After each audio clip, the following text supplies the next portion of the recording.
Welcome. Welcome. Housewives of True Crime. Yep. Are you feeling it? Are you feeling the I am Monday? so feeling it. Yeah. Kids Oh, back in school. The weather is sweet. it always is in September in California. That is the best weather. Yeah, Always. it really Always, is. always. It really is. And in Ventura, I remember it was the hottest time always in September, and our school had no air conditioning. So it was very hot outside. Miserable. It was miserable, but the beach Mhm. is like amazing. It's like the only time you can go to the beach because it's not freaking foggy. You know, my kids still insist on wearing the long black leggings Oh my or gosh. sweatpants. And I'm like, what? What is wrong with you? Yeah, listen, I'm kind of at that point, although it's still 100 degrees here, because you just want to wear a sweatshirt sometimes and sweatpants, I don't know. Yeah, Just like decorating for fall a little too early. I did. you did it. I You're gonna did. wear it out. You wear it out. Well, I did go to Bed Bath and no, not Bed Bath and Beyond. What's that? That one's like out of business. Bath and Body Works yesterday and bought Yeah. the fall hand soap. It was $3.50. Listen, They're on sale. I went to Starbucks.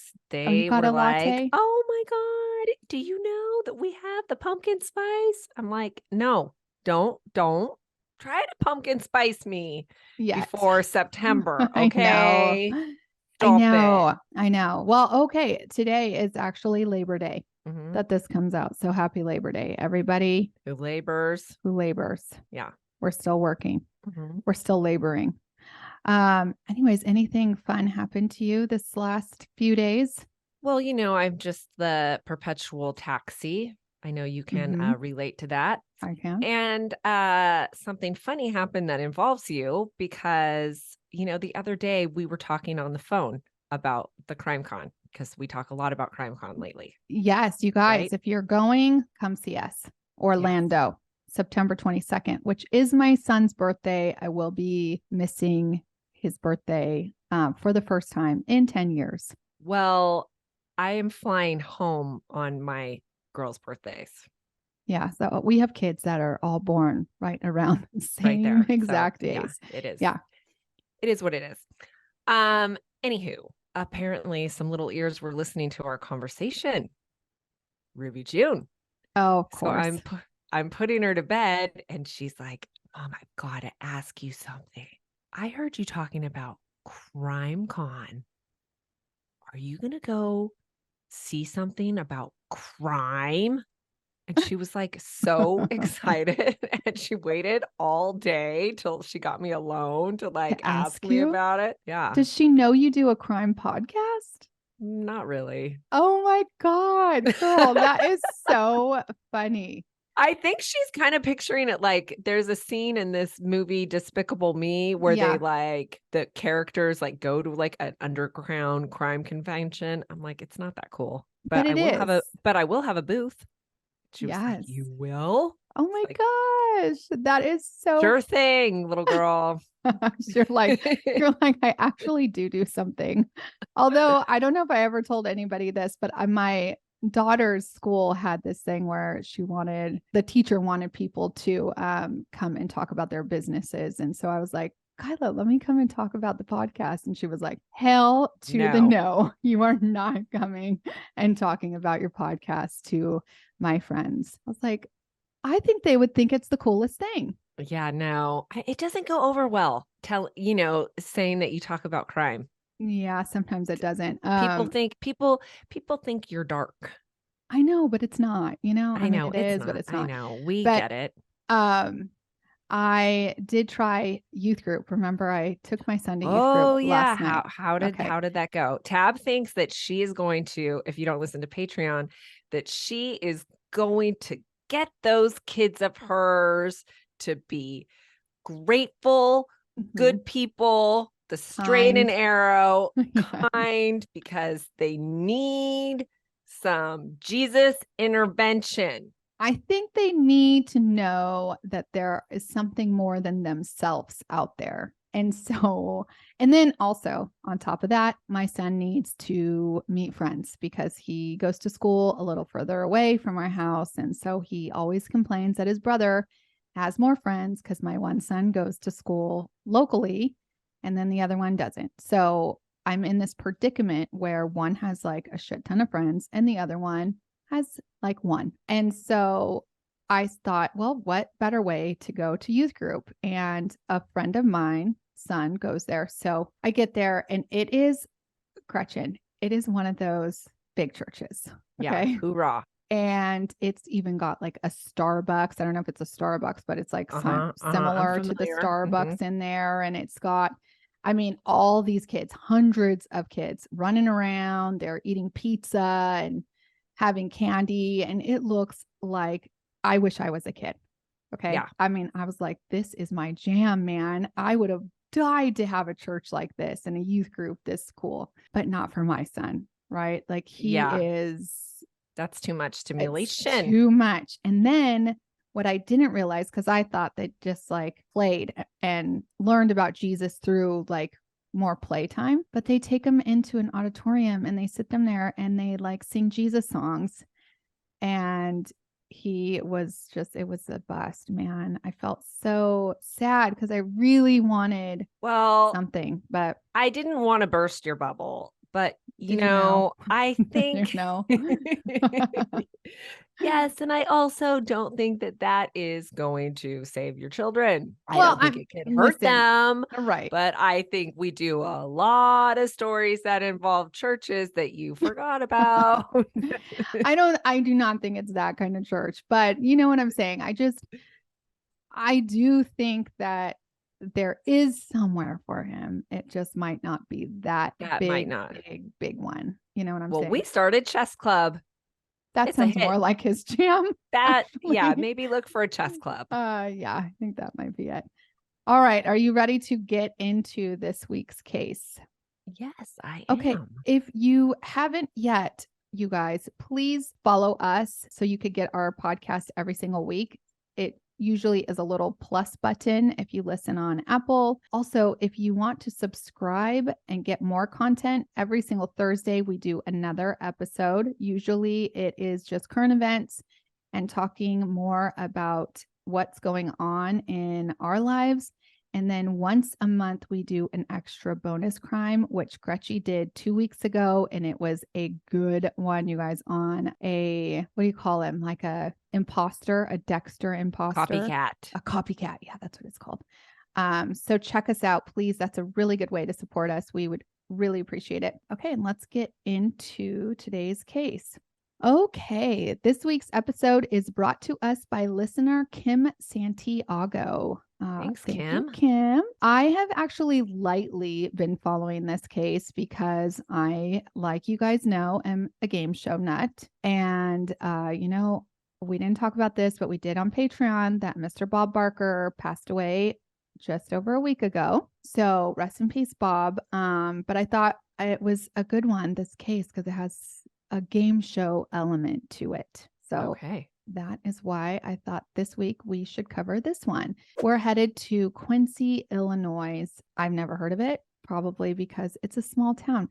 What's up with these crimes in the small towns? They get a lot of play.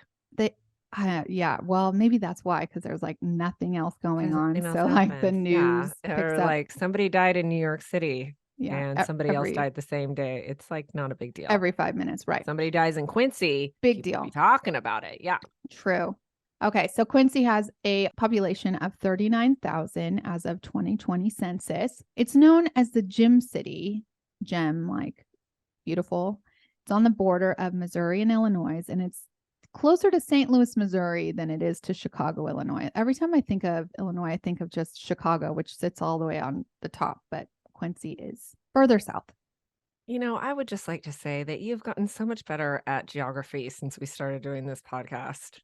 Do you understand? I think this is part of like, I swear to God, when we started, She was like Florida, California, like she kind of knew the four corners, and I don't think she really knew No. shit about the middle, except there was Texas. It's actually true. I mean, Yeah. I didn't really even know where, like, I have been to Chicago, but I didn't know where it lied. And, I just like doing this and like looking up the maps of all these places, all these crimes that take place. I am figuring out geography very well. Listen, you can teach an old dog new tricks, apparently. Look at you. You can.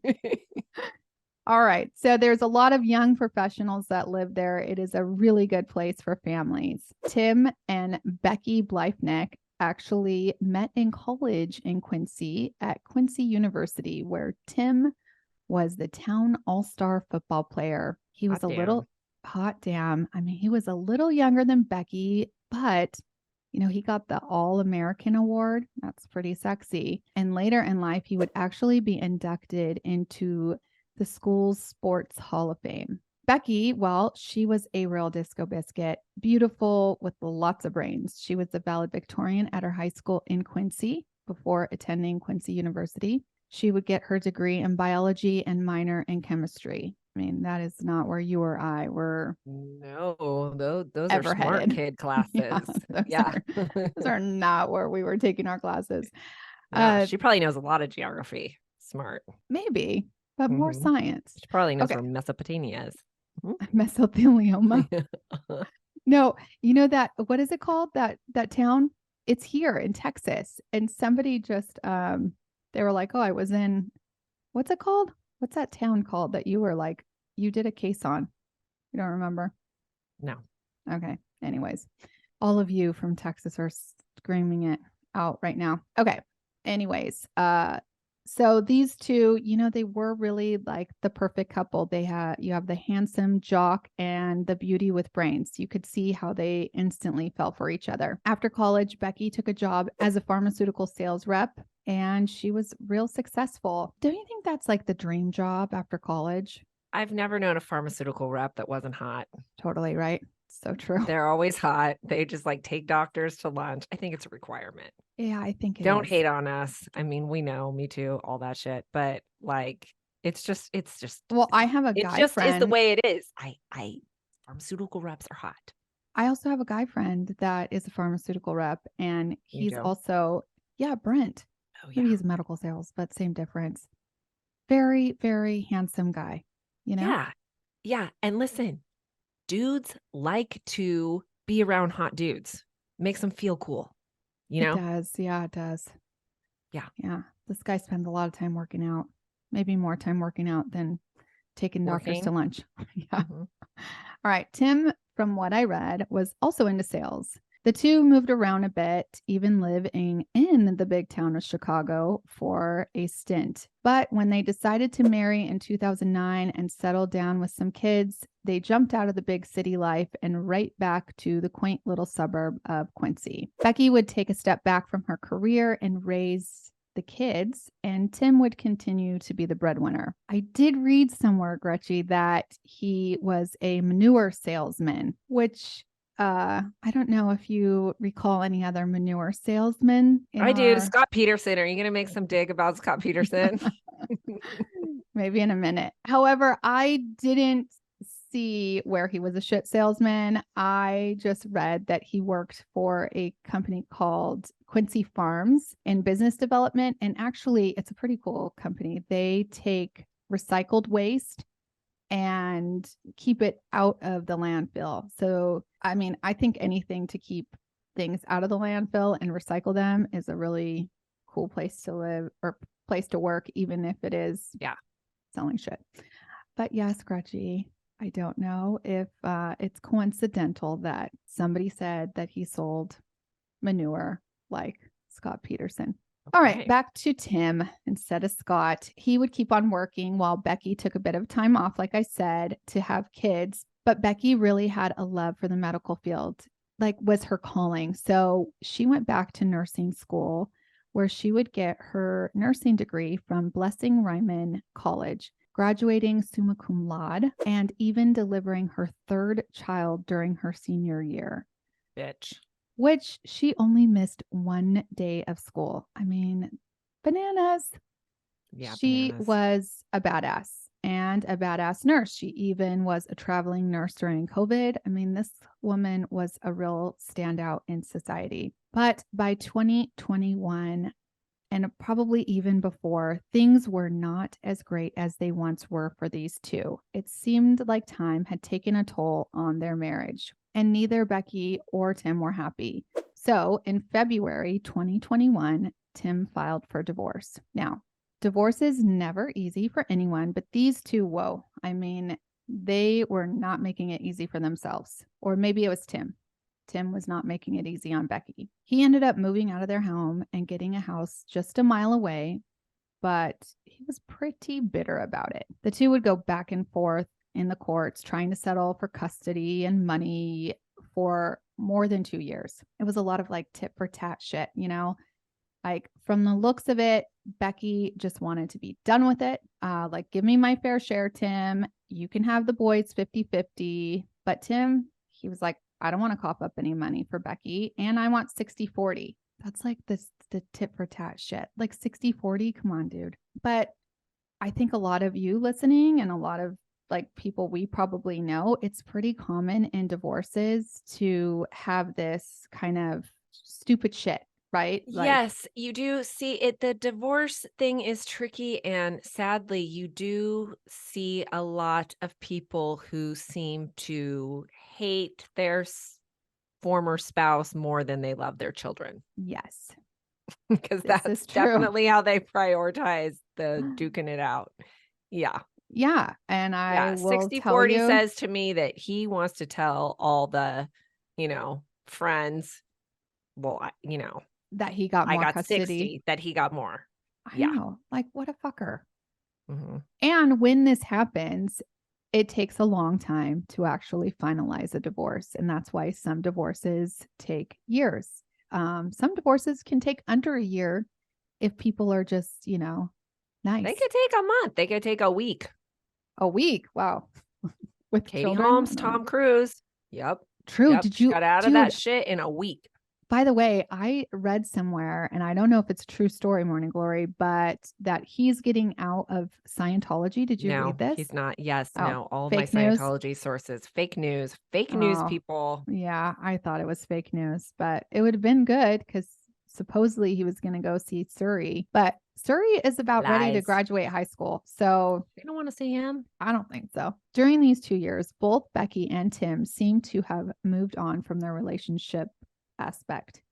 Tim was banging his neighbor on the regular, and Becky got herself into a relationship with a man who was also going through a divorce. His name was Ted. We'll call him Ted the Treat. Okay. Ted and Tim, it's like kind of too close. Ted and Becky, they really did love each other, but Becky was not going to make it official until her divorce documents were signed, sealed, and delivered. And that was going to be really soon, the first week of March 2023. So not that long ago, Gretchen. Not that long ago. Okay. Becky, unfortunately, would never get a chance to have true freedom from Tim and be able to call Ted the Treat her own. Just a couple weeks before her divorce trial, on the early mornings of February 23rd, 2023, while Becky was home alone sleeping, she was actually recovering from an abdominal surgery she had just had. Someone broke into her second floor window. The perpetrator came straight to her bedroom where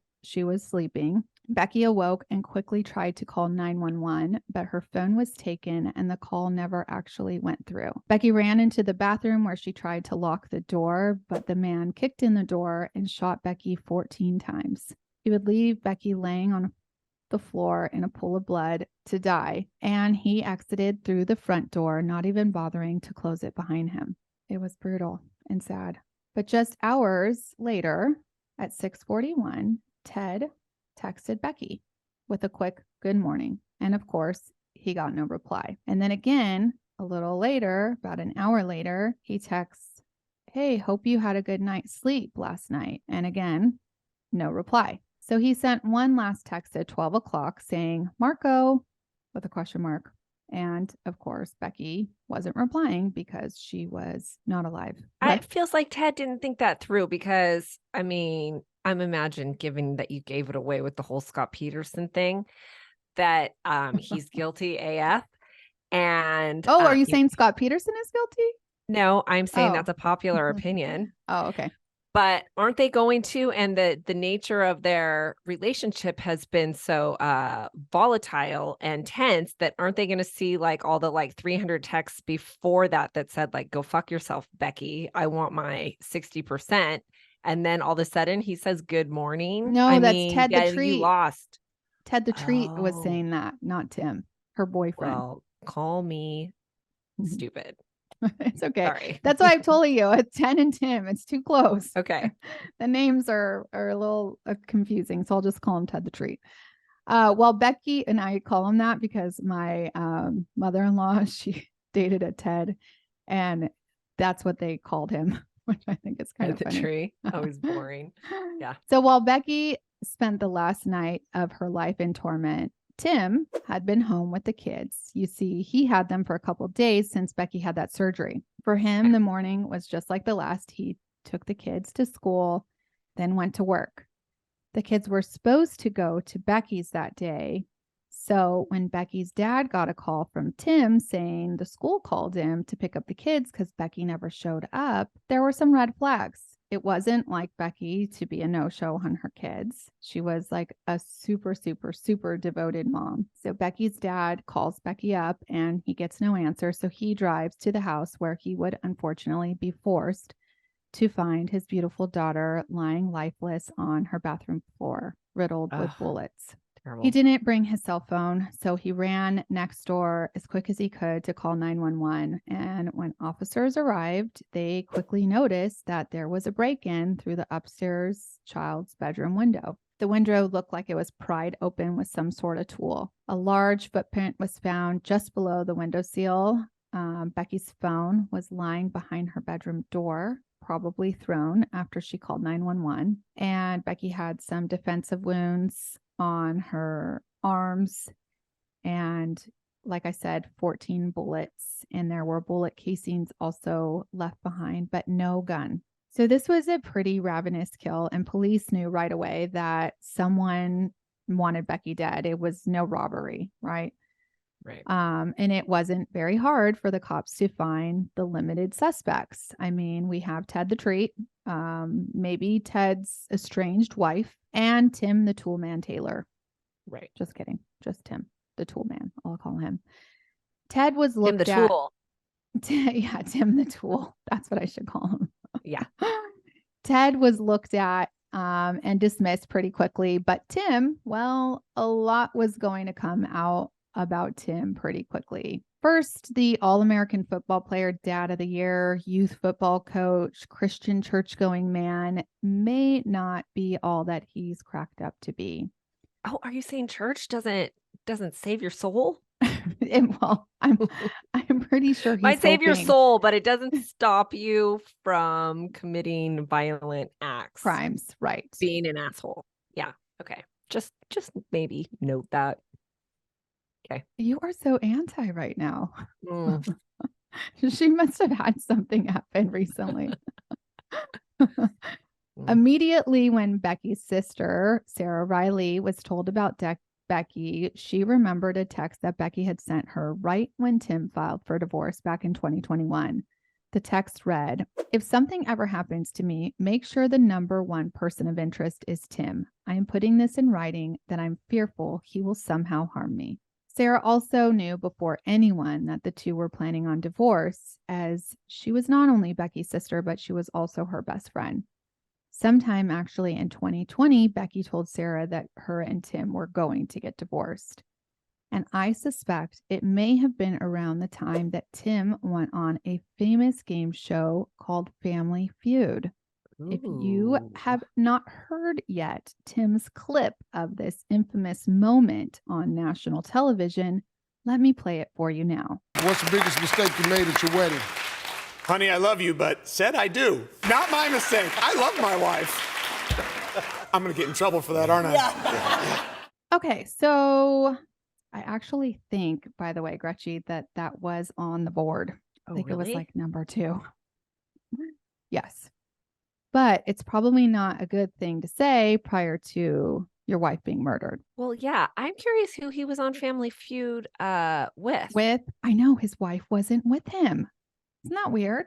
Was it like his family, like his parents or something? You know why they picked him for that show is because he was like the town hero. You know what I mean? Like I think it might have been all brothers or something. It was like all boys, I think, on it. That does give me an idea. I do think a Family Feud show type game, like with divorcing spouses, would be a show I would watch. Like one on one side, the other on the other side. Yeah, one on one side, the other on the other side. Yeah. Yeah. And then the showcase at the end is like, and you get the house and you get 50% custody, or like whatever the disagreement is. Yeah. Hey, that's a good idea, Gretchen. You could probably sell that. Okay. I'll be the judge. You heard it here first. So if you guys if anybody takes this, our idea, and doesn't give us credit for it, we're gonna sue you. Just kidding. It should be like the real fucking Family Feud. Family Feud. Okay. So anyways, the media, for sure picked this up right away. Like they blasted that everywhere. That's why I said, if you haven't heard it yet, like that's kind of what got me my piqued interest in this case in the first place. So the police get a search warrant for Tim's house, and what they find is pretty damning. Timmy Boy was not very coy when it came to his internet searches. In nights prior to Becky's death, Tim would search how to open windows with a crowbar, how to open windows from the outside. They would also find the crowbar. He also searched Becky's boyfriend, Ted the Treat's license plate and his VIN number at 2 a.m., the very night that Ted was actually spending the night at Becky's home. Tim also created a fake Facebook profile called John Smith. Real original, bro. Totally. And he bought a blue bike off Facebook Marketplace with this account. He also made sure the bike had no reflectors, and that bike was also found just a couple blocks away from his house, just abandoned.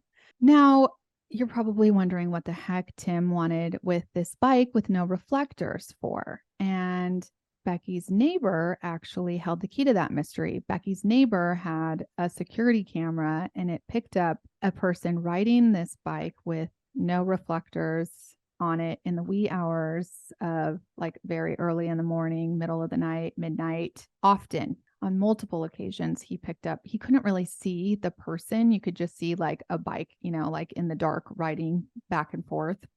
Yeah. For instance, on February 13th, the night that Ted the Treat was spending the night at Becky's, the neighbor saw this bike with no reflectors riding at 12:37 a.m., which was just right after midnight on the 14th. And that same day is the 2 a.m. time where Tim was searching for Ted's VIN number and license plate. Police also collected a device from Tim's house called the Whoop Strap. Have you heard that? No. My friend has one, actually. It's like similar to the Apple Watch, but it doesn't actually have the watch component. It just like tracks all your fitness and your steps and your heart rate and your sleep. You're supposed to wear it all the time. They also found shell casings in Tim's basement that matched the casings found near Becky, but the gun was never retrieved. Actually, I didn't say this, but Tim had a gun that Becky gave him for a gift at one time, and per court order, Tim was supposed to give this gun back to Becky, which he failed to do so. So I think this is the gun that actually probably killed Becky. Becky is like, rest in peace, but smart, right? Like, get the gun back when you're fighting with this dude, okay? And put it in writing. He's going to be responsible for offing me. Yes. Yeah. She was.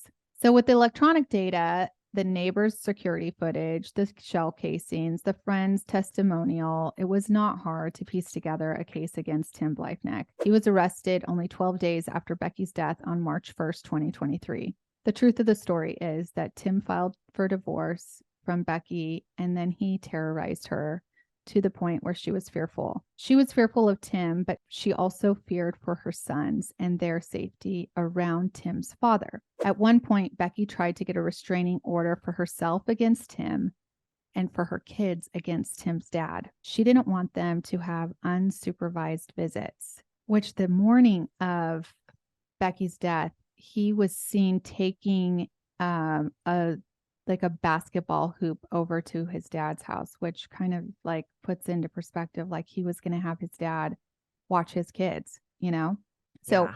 I don't know the whole backstory of the father, but I can assume it was pretty bad if Becky wanted him to not have supervised visits or It unsupervised sounds like the visits. apple doesn't fall far from the tree. Right. And it sounds real messy. She at one point told a longtime friend that Tim told her that if she had ever outed his dad, that he would have to move away and kill himself. So the unfortunate piece of this is that both of those restraining orders were denied by the courts. Really? Yeah. Ugh. Tim also filed a restraining order against Becky, which many domestic abusers do. Like, these Very are the true. things. Yeah. Very true. They do. Tim was the epitome of like such an abuser, and why we need to do more for domestic violence cases, because it's truly a case that should be different.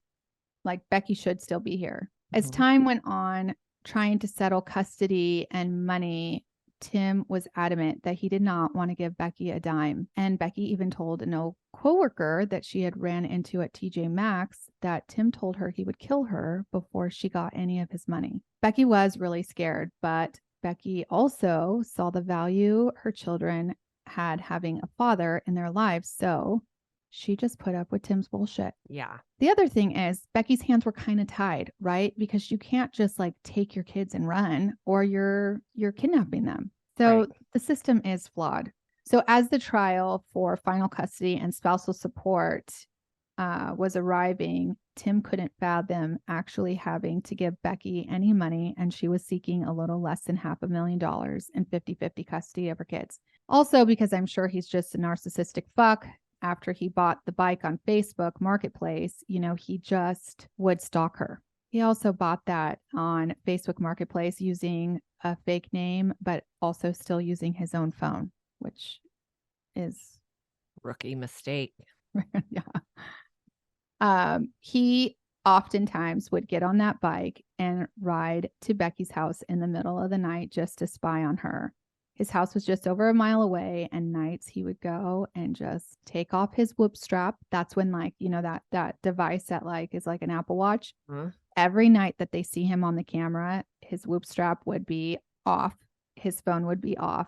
And these are the nights that I think he just planned his kill over and over and over. He would practice his route. He even called he even Googled how long it takes for Quincy police, like an average time for Quincy police to respond to a 911 call. He's Googling this on his own phone. Yeah, or but he's computer or taking off his something. whoop strap. I mean, that's like, He's- I don't, how could you be smart about one thing and dumb about the other? I don't know. That's so, yeah. I don't Because know. you got to know you're the first person they're going to look at. Yeah, right. You're the So- ex and she don't like you. Over and over, he would practice this route until February 23rd, when he finally snapped and broke into Becky's house and shot 14 bullets, which are the exact number of years that they were married. Another rookie mistake. Overkill makes it Yeah. obvious. It's somebody she Yes. knew. It's not random. Yes. He would get back on his bike and go home to his sleeping children and act like he didn't just murder their mother. He would then call the school and tell them not to let the boys walk home as they were supposed to do. They were supposed to walk home to Becky's house. And then he showed up an hour early to wait in carpool line. He then called Becky's dad to set him up to find Becky murdered. I mean, this guy is a real fucking piece of shit. Yeah. It didn't take the courts long to take this guy to trial. And at trial, multiple people came forward to be the voice of Becky, stating all that I told you.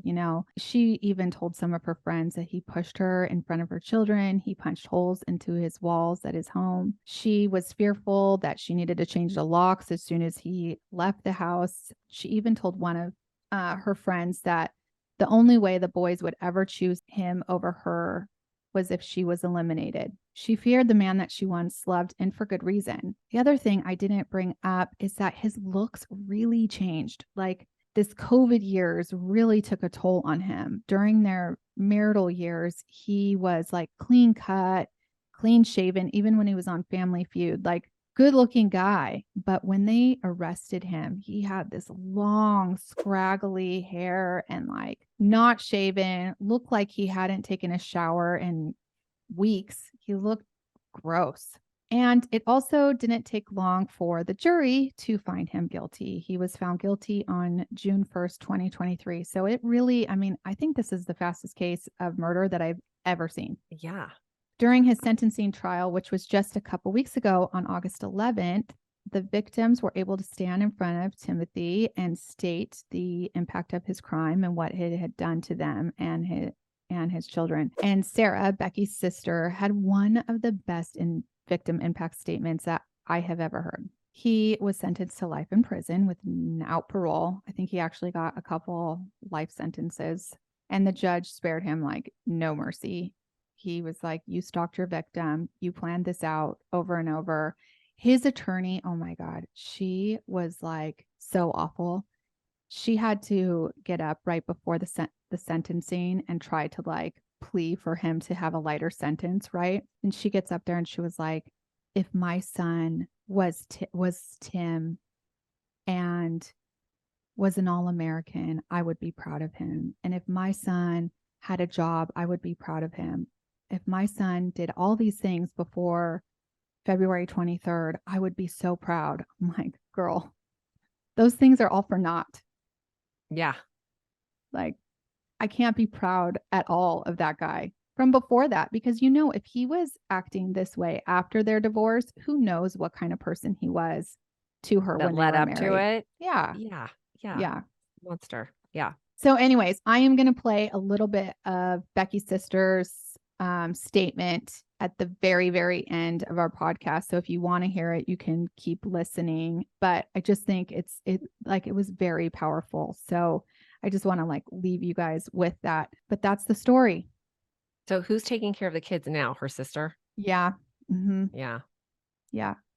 She is. And she has her own children. So, I mean, it was, you know, like, I don't know what purpose this had. Like, if he did not want Becky in his life, he has no life now, right? He's in prison for the rest of his life. He's ruined his children's life. He has ruined so many people's lives for this, like, because he was like angry. I don't know, like, get some fucking help. Listen, I have a theory. I think this happened during COVID and it made him a little cuckoo. You know, well, it just happened in 2023. I know, but leading up, maybe that got him off the track. Maybe, you know, because we were all upside down, you know, Yeah. you get your days and your nights, you know, whatever you said he let himself go. We all let ourselves go, right? Yeah. You know, I mean, I'm hearing about him riding his bike in the middle of the night and I'm thinking, you just need some sleep gummies. It's true. That's what you need instead of this like plotation. But I can understand, I have sleep challenges myself. You know what that is like. I mean, try watching reruns of Sister Wives. Helps me. Reruns of anything. You know what helps me? Candy Crush. Yes, Candy Crush. yes, something like that. But just, you got to take your mind out of the dark place when you are fixating on something. Yeah, it's true. Like that. All right. So if you guys have not rated or reviewed us, and you're up in the middle of the night, that is something you could do. You could go on Apple or Spotify, give us a quick little review. That would really help us. If you want to support us more, like I said in the beginning of our show, please go on to Patreon or Apple or Spotify. I think Spotify, you can just type in Housewives of True Crime bonus content or bonus, and that you can now subscribe there. Also, I just want to say, if you are a victim of domestic abuse or domestic violence, you can call 1-800-799-7233 or text the word START to 88788.